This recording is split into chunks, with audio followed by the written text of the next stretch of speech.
They offered him triple pay to haul a sealed military load with no paperwork. Most drivers would have taken it. But Mike Clifford, a veteran-turned-trucker, said no. 3 days later, a general pulled into his yard. Because Mike's refusal had just uncovered something far bigger than he imagined. The late spring sun was sinking low when Mike Clifford pulled his Kenworth W900 into the gravel lot of his small trucking yard. Dust lifted behind the trailer like smoke, settling slowly as the old rig idled down. At 61, Mike moved slower than he once had, but there was a steadiness in him that age couldn't strip away. Army veteran, 20 years on the road. His back might ache and his beard had gone white, but his words still meant something. Back in uniform, his patch had read 3rd Cav, a small piece of cloth that still felt heavier than steel. Business, though, had been thin. Fuel costs were up, contracts down, and he'd been patching the yard roof himself with tar buckets because he couldn't spare the cash to hire help. He sat for a long moment in the cab, fingers wrapped around the worn leather of the wheel, before cutting the ignition. That's when he saw the black SUV. It didn't belong in his yard. Clean, polished, with tinted windows, parked too neatly against the fence. A man stepped out, maybe mid-40s, pressed slacks and an easy smile. The kind of polished confidence Mike had learned to distrust long ago. "Mr. Clifford?" The man extended a hand as if they'd met before. "Name's Davies. Heard you're one of the best independents left in this region." Mike didn't take the hand. "Depends who's asking." Davies's grin didn't fade. "Straight to business, I like that. I got a job for you. Simple haul, sealed load, military freight. Pays triple your usual rate." Mike squinted at him. "Military freight? Where's the manifest?" Davies pulled a folded check stub from his jacket, waving it like bait. "Don't worry about the paperwork. All cleared, all authorized. You just move the container from point A to point B. 48 hours, and you're richer than you've been all year." Mike felt the air shift. He'd seen deals like this before. Not on the road, but back in uniform when something smelled wrong and no one would say why. The Army had taught him that silence around a mission was often the loudest warning. He stepped closer, lowering his voice. "No manifest, no haul. That's not how I run." Davies chuckled, but there was a flicker in his eyes, sharp and cold. "Come on, Mr. Clifford. Don't tell me you're turning down 3 times your pay for one run. You're too smart for that."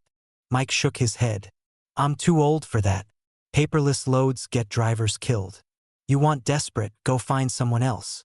Davies slipped his hands into his pockets, pacing the gravel. "You'll regret this. Opportunities like this don't come twice. Sometimes saying no closes doors you didn't even know were open." Mike leaned against the side of his rig, crossing his arms. "And sometimes saying no keeps you breathing. You done here?" For a long second, Davies just stared, the salesman mask slipping. Then he nodded slowly, the smile returning but colder now. "Suit yourself, old man. But when things get harder out here, don't say I didn't offer you a way through." He slid back into the SUV and pulled away, tires crunching the gravel. Mike watched until the tail lights disappeared down the county road. His shoulders finally eased, but his eyes stayed on the road long after the taillights were gone. That night, Mike sat at his kitchen table with a cold beer, staring at the bills stacked like battle orders. He thought about the offer. Triple pay would have covered the mortgage, the utilities, even put a dent in the mechanic's bill for the W900's worn transmission. But he couldn't shake the sour taste of Davies's grin or the shadows in his words. The screen door creaked, and his daughter Kelly stepped in. She was 32 now, dark hair tied back, still carrying that same sharp gaze she'd had as a teenager.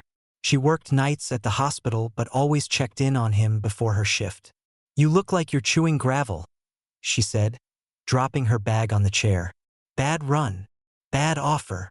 He told her not everything but enough. Kelly frowned, arms crossed. "Dad, that's not a job. That's a setup. You did the right thing." "Bills don't think so," Mike muttered. "Bills don't bury people," she shot back. "Whatever that was, it's not worth your life." Her conviction steadied him. She had her mother's fire, the kind that wouldn't let him wallow too long. He gave her a small smile. Yeah, you're right. But later, after she left, he still sat in silence, the shadows of Davies's warning whispering in his head. The next morning, Mike drove out to Earl's place, an old army buddy turned mechanic who still kept a cluttered shop by the interstate. Earl was leaning under the hood of a busted pickup when Mike walked in. "Look what the dog dragged in," Earl said, wiping his hands. "You look like you've seen a ghost." "Not a ghost. A suit." He laid out the story. Earl listened without interrupting, then let out a low whistle. "Triple pay for a sealed load? That ain't freight. That's poison gift-wrapped." "That's what I figured." Earl jabbed a finger at him. "And you said no, which means you're smarter than half the drivers out here. Don't second-guess it, Mike. Sometimes the only smart haul is the one you don't take." Mike nodded, feeling the weight in his chest lighten just a little. But even as they spoke, he couldn't shake the feeling that Davies wasn't done with him.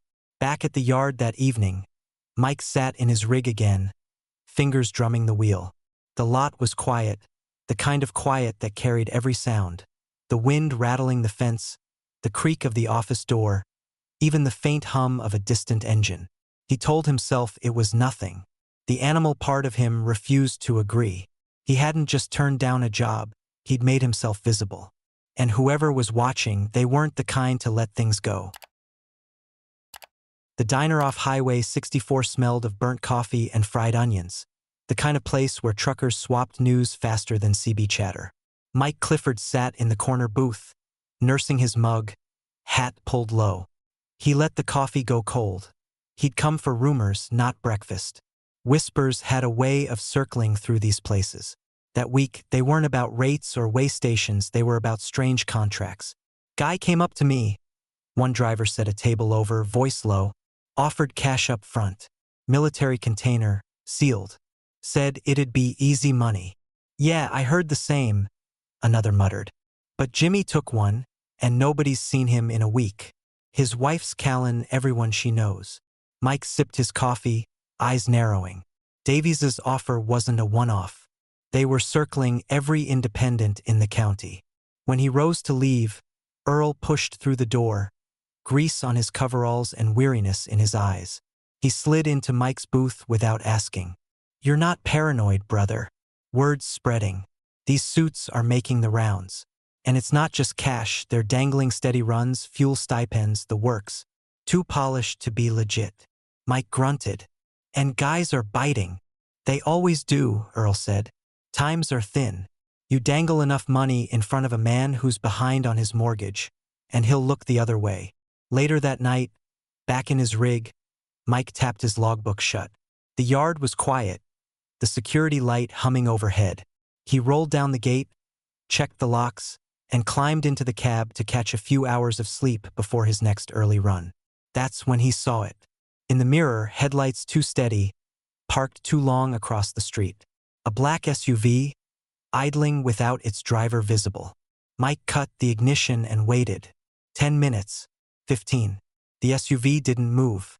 He opened the glove box, fingers brushing the cold steel of the revolver he kept wrapped in an old rag. Memories pressed in, convoys overseas, unmarked vehicles tailing them through villages. The hum of danger that lived in his gut long after discharge. Finally, the SUV rolled away slow, like it wanted him to know it had been there. Mike didn't sleep much that night. The next afternoon, Kelly came by with groceries. She dropped a bag on the counter, eyed her father, and frowned. "You look worse than yesterday." "Didn't get much sleep," he admitted. "Because of that offer?" Mike hesitated, then nodded. "And because someone doesn't like that, I said no." He told her about the SUV, about the diner whispers. Kelly's face tightened. "Dad, this isn't just shady freight. This is dangerous people. You need to go to the police. Cops won't move without something they can log or impound. All I've got is diner chatter and a shadow with plates I couldn't catch." "Then do something," she pressed, voice breaking. "I don't want you winding up like those stories you used to tell about guys who didn't make it home. You already fought one war. Don't drag another onto your doorstep." Mike put a hand on her shoulder. "I'll handle it. I promise." He'd promised before, After a bad winter run, when he came home bruised and blamed the ice, Kelly had pressed 2 fingers to his wrist to feel his pulse, the way nurses do. She didn't ask how it really happened. She never had to. But the truth was, he didn't know how. 2 nights later, he rolled out for a haul westbound. Halfway down the county road, his CB crackled with a voice he hadn't heard in years. "Steel Horse. This is Iron Jaw. You copy." Mike froze. His old call sign. Only one man ever used it. Sergeant Paul Henson, a brother from his unit, long since retired from the road. Mike thumbed the receiver. "Iron Jaw. Thought you hung it up." "Should've," Paul said, his tone grave. "Listen, these shipments? I got roped into one last month. Thought it was legit. When I delivered, the so-called drop site was crawling with civvies, no uniforms. They unloaded into vans, not bases. I asked questions. They told me to keep my mouth shut if I wanted to keep breathing." Mike's grip tightened. "Why you telling me this now?" "Because word is you turned him down. Means you're marked. Watch your back, brother. They don't take kindly to no." Static swallowed the line before Mike could answer. The cab seemed to shrink around him, the radio hissing like a snake. Mile markers slid past without meaning. The next morning, the rival hauler everyone called Flash strutted into the yard diner. He was younger, cocky, the type who painted his name in chrome across his cab. Flash slapped a thick wad of bills on the counter, bragging loud enough for every booth to hear. "Easiest run of my life," he boasted, fanning the bills a little too fast. "No questions." He laughed, but his eyes kept checking the door.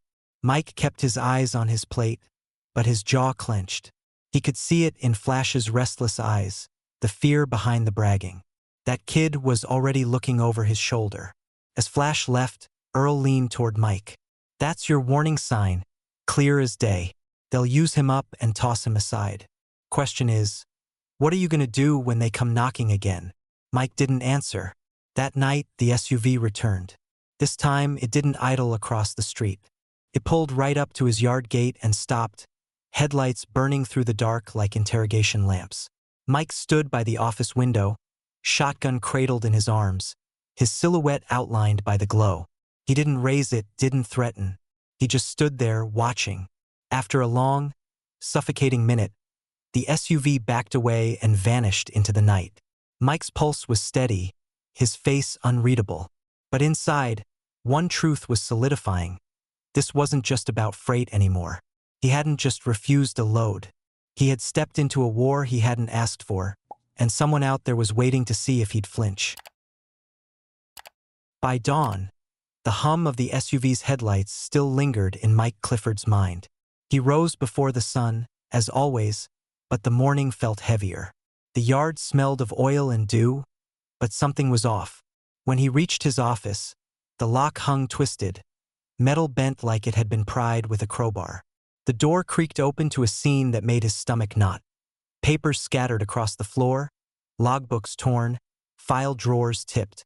A single sheet lay centered on the desk, block letters carved by a wide-tip marker that bled through. "Keep your mouth shut." He lifted it carefully.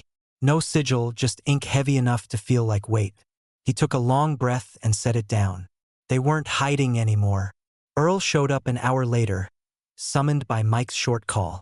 He stood in the wrecked office, scratching his grizzled chin. "They're sending you a message. First they tail you, now this. They're testing if you'll scare easy." Mike's voice was flat. "Then they don't know me." Earl's eyes narrowed. "I do know you. And I know when you start talking like that, you're walking a line. Don't let pride get you killed." Mike sat on the edge of the desk, running a hand through his gray hair. "What do you expect me to do? Go to the cops with a note? They'll file it under crazy vet with too much coffee." "Maybe," Earl said. "But the longer you stay quiet, the more they think they own the ground you're standing on." Mike didn't answer. He looked through the window at his rig, steady, solid, the one constant in his life. But even that felt fragile now. Later that afternoon, Mike stopped at a fuel stop diner outside Tulsa. He wanted space, maybe a chance to think. The place buzzed with chatter, TVs playing muted news, truckers swapping stories. That's when Flash, the cocky hauler from before, came storming in. But gone was the swagger. His shirt was half untucked, his eyes bloodshot, his voice unsteady as he ordered a drink. "Another run?" one of the drivers asked. Flash shook his head quickly. "I'm done. Done. They wanted me to take a second load, different route. I told them no. Then I get home last night, my tires slashed, front window smashed in. No note, just glass everywhere." The room fell quiet. Even the waitress slowed as she set down his plate. Flash looked around, lowering his voice. "Whatever this is, it ain't freight. It ain't trucking. It's something darker. And they'll burn through anyone stupid enough to play along." Mike watched him from across the room. Flash's hands trembled as he tried to eat, dropping his fork twice. The kid was unraveling. When Flash left, Earl leaned in from the booth across. "You see that? That's your future if you keep letting them circle. You think you're choosing silence, but silence is exactly what they want." That night, Mike locked the yard gates and sat in his cab with the shotgun across his lap. The cab smelled of diesel, old coffee, and worn leather. He leaned back in the driver's seat, staring at the cracked headliner, listening for every sound. In the stillness, memories bled in, nights overseas, the rattle of gunfire echoing across desert roads, the way silence carried danger more than noise ever did. Back then, he had his unit at his back. Now it was just him. Kelly called around midnight, her voice sharp with worry. "Dad, I heard about Flash. You can't keep sitting there waiting for something to happen. Please, do something."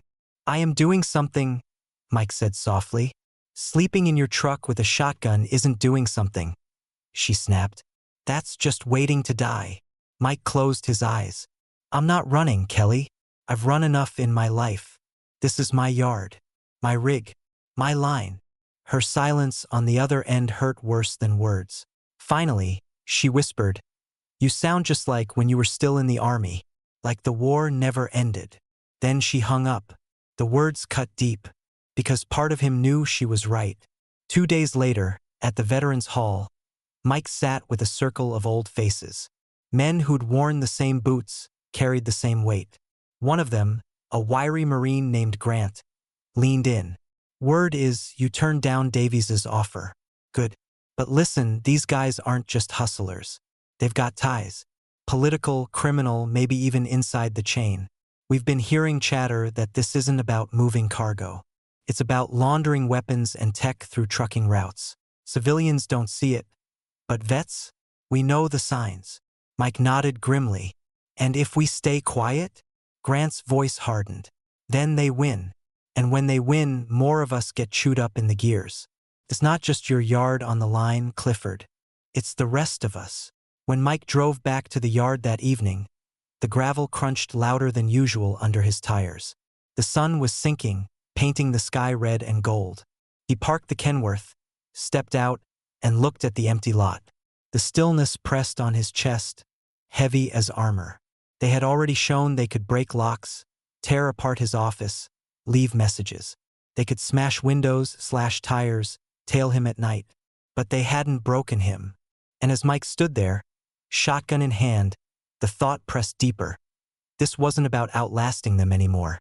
It was about drawing a line and daring them to cross it. The morning broke gray and still, the kind of dawn where even the birds seemed reluctant to stir.